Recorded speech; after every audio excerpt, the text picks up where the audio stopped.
بات کریں گے بدلتی رتوں کا۔ محکمہ موسمیات نے آج سے ملک بھر میں مانسون بارشوں کی پیشگوئی کر دی۔ جڑواں شہروں سمیت پنجاب، سندھ، بلوچستان، خیبر پختونخوا، کشمیر اور گلگت بلتستان میں بیشتر مقامات پر بادل برسیں گے۔ کہیں موسلادھار بارش اور ژالہ باری کا بھی امکان ہے۔ متعلقہ اداروں کو الرٹ رہنے کی ہدایات جاری کر دی گئیں۔ محکمہ موسمیات نے مانسون بارشوں کی پیشگوئی کر دی ہے۔ بحیرہ عرب سے مرطوب ہوائیں ملک کے بالائی علاقوں میں داخل ہو رہی ہیں۔ 3 جولائی سے 8 جولائی کے دوران ملک بھر میں مانسون بارشوں کا امکان ہے۔ اسلام آباد، راولپنڈی، مری اور گلیات سمیت گرد و نواح میں تیز ہواؤں کے ساتھ بادل برسیں گے۔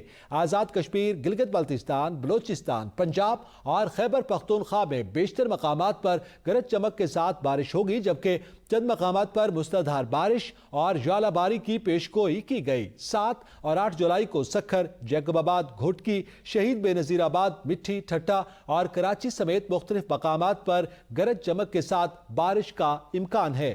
محکمہ موسمیات نے موسلادھار بارشوں کے باعث اربن فلڈنگ کا خدشہ ظاہر کرتے ہوئے متعلقہ اداروں کو الرٹ رہنے کی ہدایات جاری کر دی ہیں۔